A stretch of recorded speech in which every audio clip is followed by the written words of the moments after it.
Your Excellency Prime Minister Janša, dear Mayor Matajorg, dear founders of the Kobarid Museum and Walk of Peace Foundation, dear former and current directors of the Kobarid Museum and Walk of Peace Foundation, dearest friend Masha, Martin and Boštjan, and dear somewhat older friends Jelko and Josje, dear friends of the Museum and Walk of Peace Foundation, friends of the Soča Valley and of Slovenia, ladies and gentlemen. It is a great honor to be able to be with you for a brief moment today, even if it's only virtually. Those who have met us will appreciate that we, myself and my wife Annick, would have preferred to celebrate this great occasion together with you.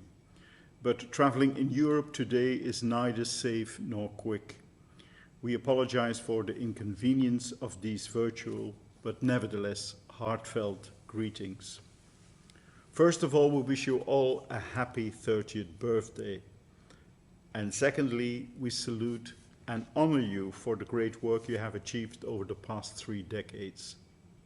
We know how important your work has been and continues to be for the whole Soča Valley, but also for the history of your country and that of Europe. When first we met in Ypres in 2007, and then on a return visit to Kobarid a year later, there was an immediate connection between our institutions. The way we both look at the history we share, that terrible history of the First World War, is something of great value. At the time, that view was quite unique, and yet we shared it. We both, or better, all 3 of us, the In Flanders Fields Museum, the Kobarid Museum, and the Walk of Peace Foundation, looked and continue to look at the history of people, ordinary citizens from inside and outside of Europe, from many different nations and many different cultures, who all found themselves at the center of the madness of the first industrialized war. We told and tell their history, or better, their myriad of small histories, against the backdrop of the present-day landscape. For even when we were losing the generation of 1418, we realized we could hold onto their legacy through the landscape where that history had happened. It does not matter whether that landscape is the flat Flanders plain or the highest peaks of the Julian Alps. It is a universal landscape of hardship and of hope, of despair and frustration, of tears and fears of a whole generation, no matter to which side one belonged. In that respect, being in the landscape of the front is quite different from being at any of Europe's capital cities.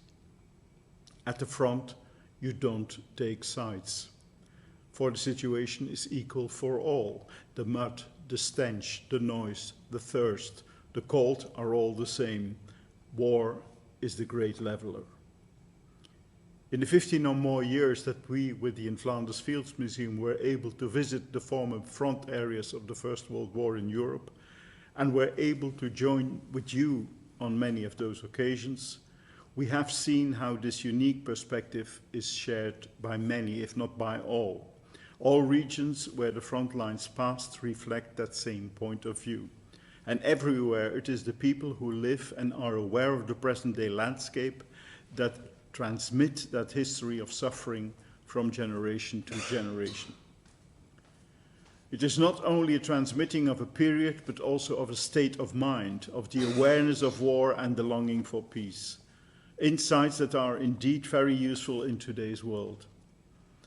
It is therefore of extreme importance that we continue to meet, not only as museums and not only in museums, but in the landscape, in the outdoor museums. We hope that the work we do from one side near the North Sea and you from the other side near the Adriatic could be linked in a sustainable way, and that your Pot Miru and our Wegen van Vrede may become a joint international walk of peace. I thank you.